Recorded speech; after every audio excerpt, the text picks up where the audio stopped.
Hey guys, welcome back to my YouTube channel. Thank you so much for watching my videos. Thank you for the thumbs up. And to my new subscribers, hello, Grant, hello, thing. Welcome you guys. Thank you for tuning in for today's video.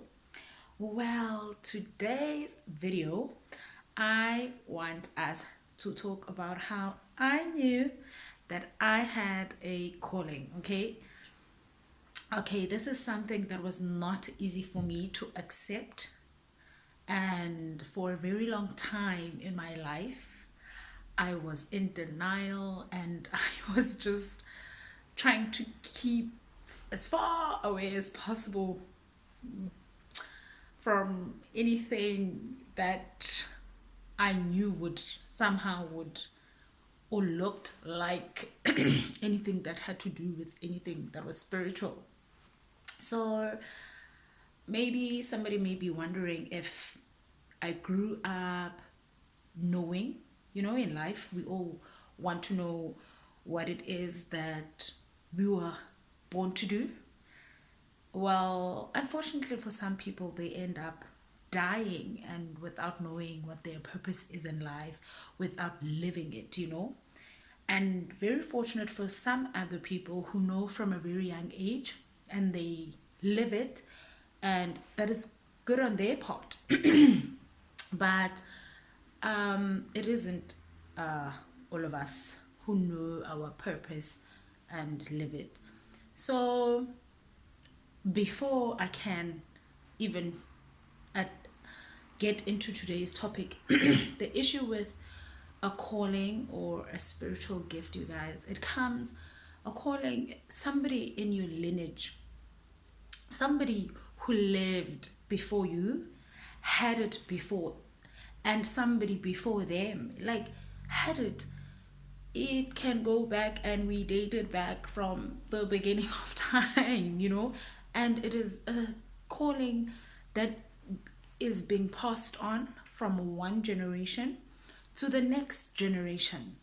Whether or not the person being gifted accepts, that is a totally different topic.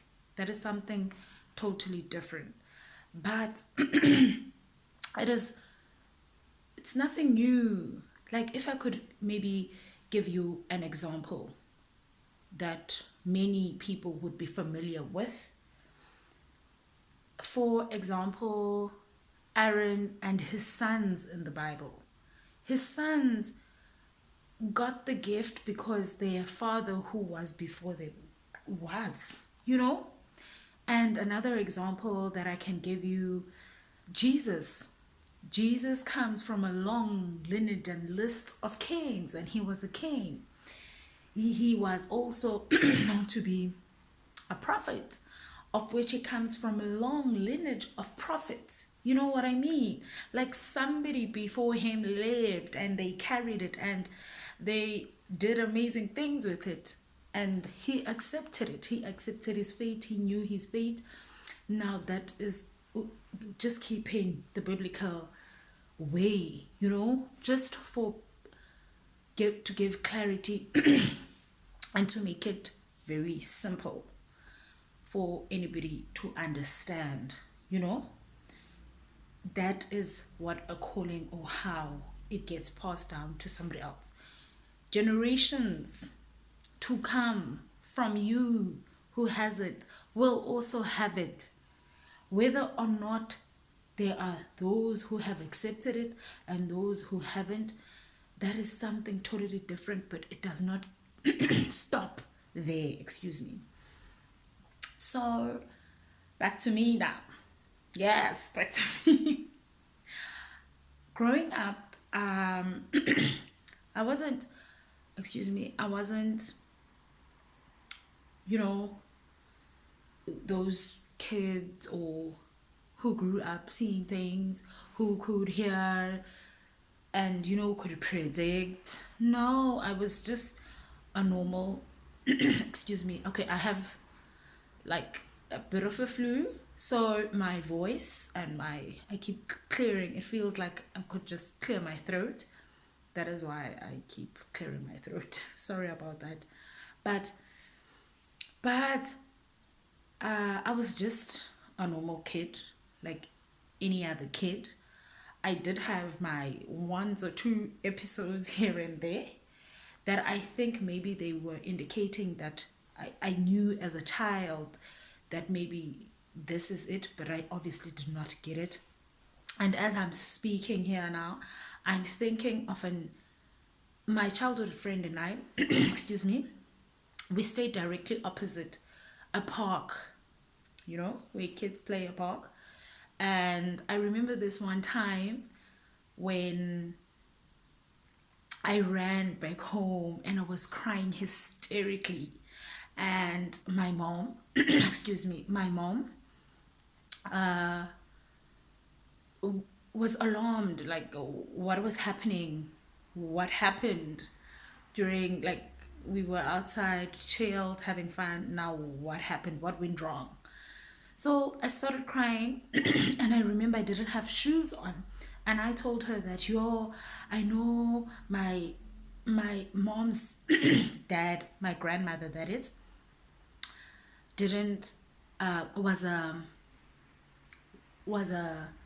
had a spiritual calling upon her life, and I'm also going to be like her, and I didn't want to be like her. Those, I remember, those are the exact things that were like terrifying me inside at that moment. And then I remember my mom assuring me and telling me, no, man, this won't happen to you. And just you, because I remember another concern that arises now. I no longer wear shoes. I'm always playing without my shoes, and I made a conscious decision from the day that every time I go play, I'm gonna wear my shoes. And I didn't know where my shoes were that day, and I kept crying. And then she was like, no, man, that will not happen to you. And she affirmed me, and I believed her. I believed my mom when she said it's not gonna happen. Look at me now. Look at me now. Like, what is this? But excuse me, be that as it may, so I grew, and throughout my life I've always been drawn to church, man. I've always been drawn to anything that has to do with God. I remember another time when I was that child. Although I'm like a charismatic and was a bubbly child, I still am that person till today. I enjoyed being alone. Most of the time I was just alone as a child. Like, I was alone to a point where my mom would force me to go to my cousin's place. Most of the time I never wanted to go, but I knew when I would be there I would enjoy my time. But she would like, no, no, no, no, no, you can't be spending so much time alone. I still do that now. Like, I always enjoy that. And I remember every time maybe I would, as a teenager, I would get an opportunity to be alone at home. I would just sit there and I would just worship, and I would just start praying, like real prayers. And I don't think like those prayers that people my age were doing, like at that age. That was me. And until I got to high school, and I think I was in grade 11, where I can say that I started, yeah, all my life I was drawn to that. But when I was in high school, grade 11, matric, that is when that hunger and that desire to just, when you're supposed to be doing something, but you don't know what it is that you are supposed to be doing, and you don't know exactly where you can go do this that you are supposed to do, Around grade 11, grade 12, that's when I started feeling like that. And it was more than a feeling. It wasn't a feeling. It was just that thing within me. And then in varsity, I met, I was coming, schools were closed. It was vac, and I went back home. And on my way back from home, I saw this. I've never seen such a beautiful lady in my life. In my life. And I was just glued and mesmerized by her. And the whole time she's just talking about her God and how all of, just somebody who just made God look so damn attractive. Like, yeah, I am interested to know about this God you talk of, that type of vibe. And then, I now know why I was so mesmerized by her. I obviously did not know that. Like, all my life, I've had people whom, when the representation of people who had callings, it has been extremely poor, like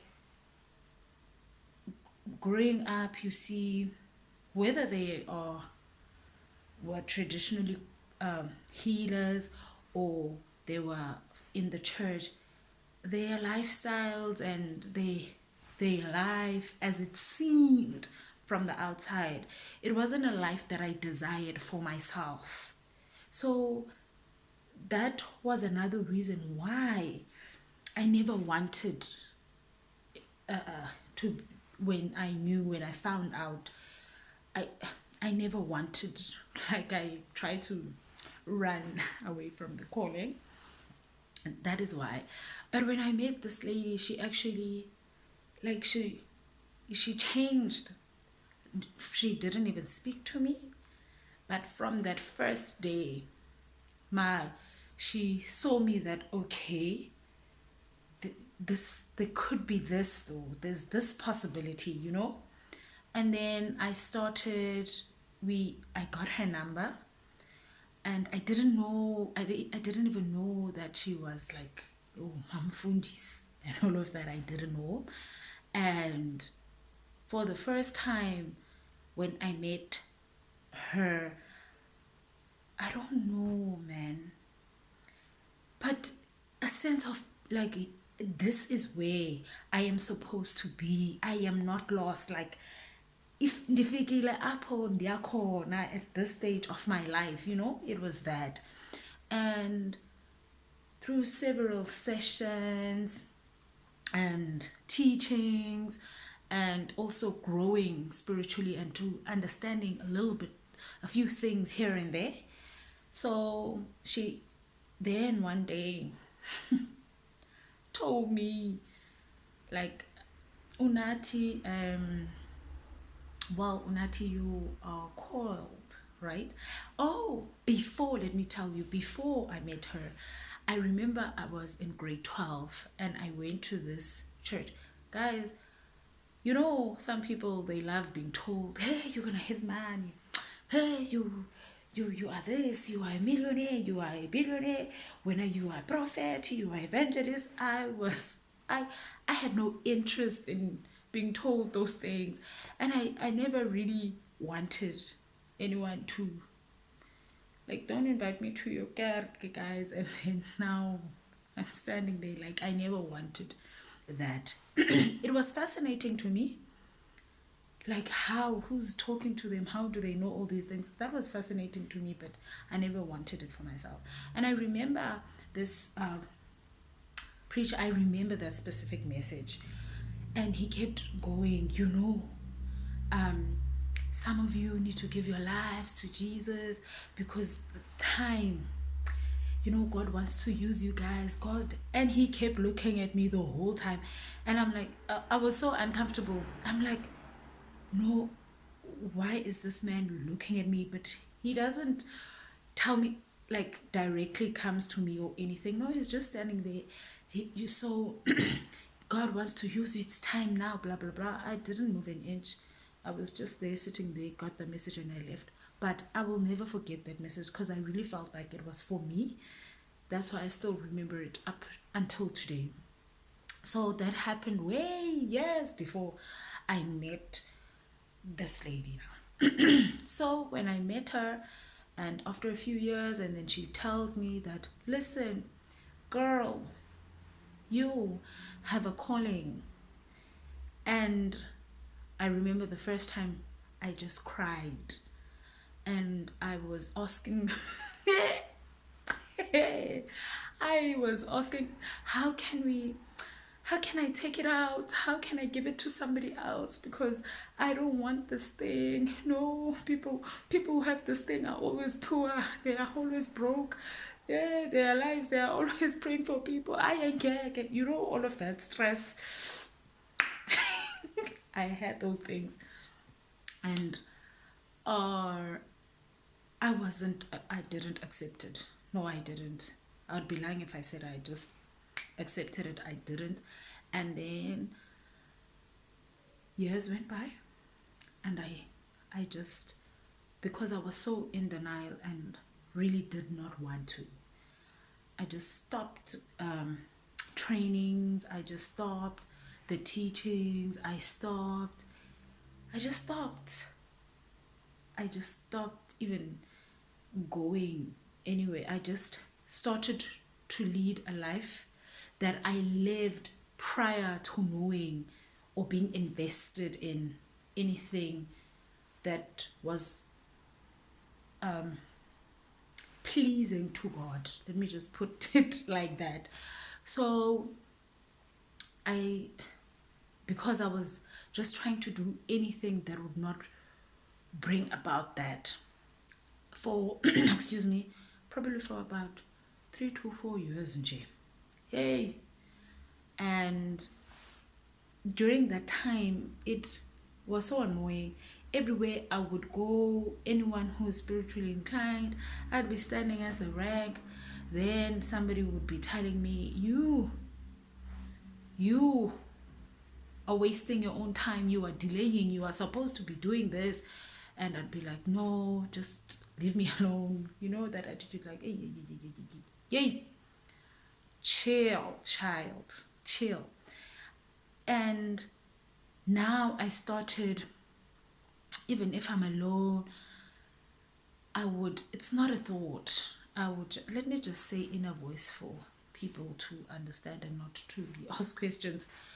You know, tell me exactly and confirm to me. And I became so certain and know that, listen, it was just revealed there, but this you've always known, that ultimately there is something here, you know?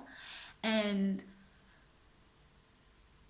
it, during that period is also the time where I knew exactly that why I was so mesmerized by her specifically, because it's like this, a place you don't need to have a lot of trainers training you, like as obokobela, you know, you have a specific person who is put in your path to train you and to assist you, you know. And that is why. And I tried to flee from that for so many years.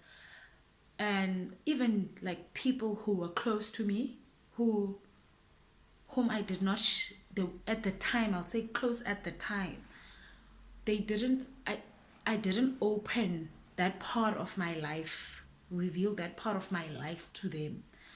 But when I would sit with them, they would start, excuse me, talking out of turn, if I would say.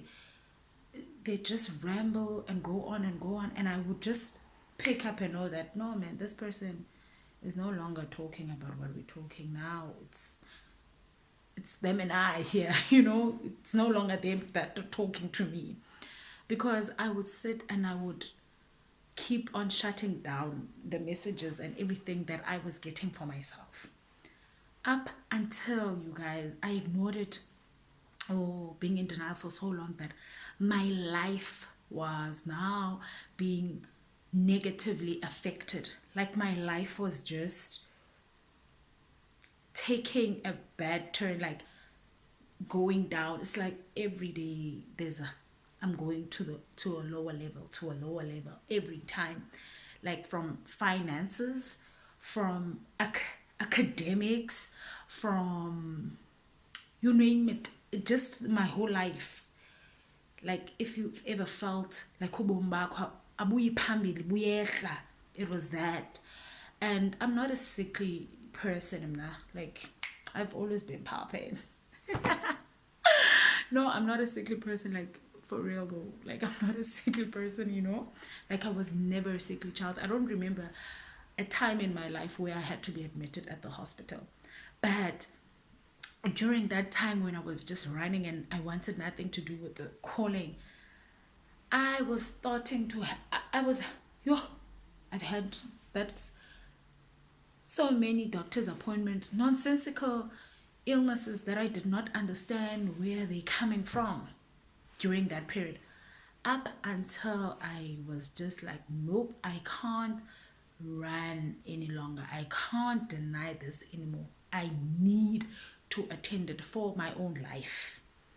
And then I decided, you know what, let me just go give this a try. But at that time, my heart wasn't fully in it.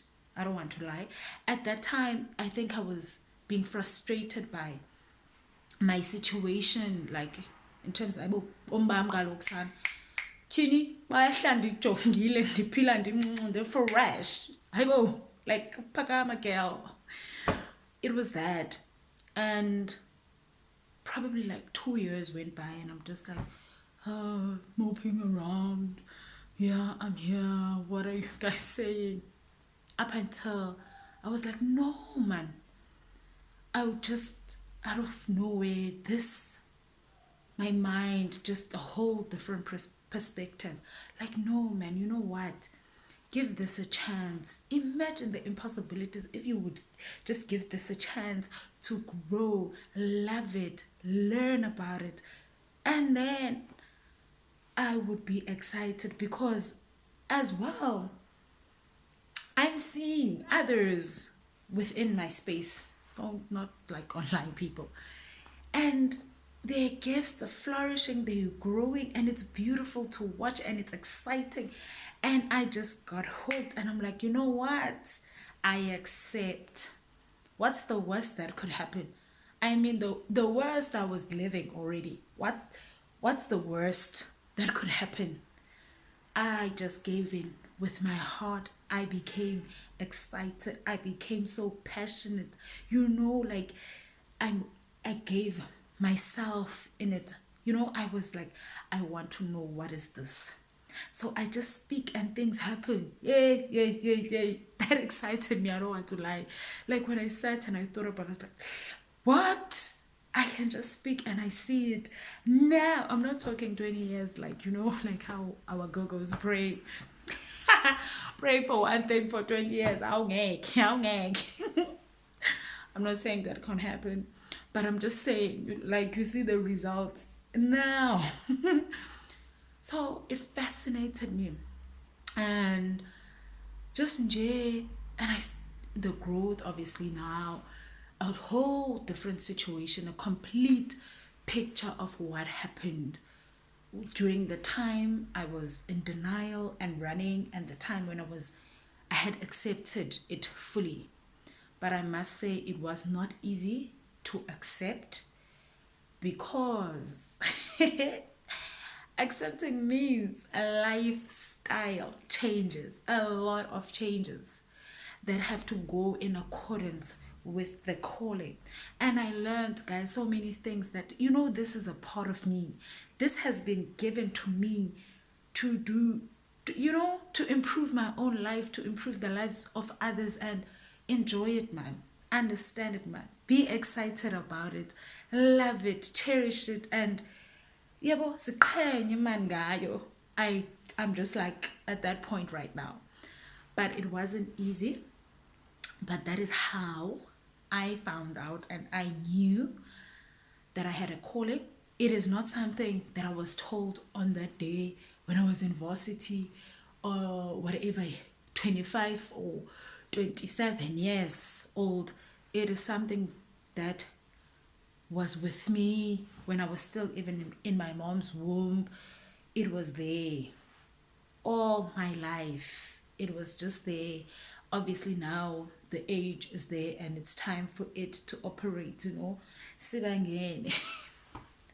I'm joking, guys. But yeah, I hope you understand what I'm saying. And that is it. But ultimately, guys, whether you know or you still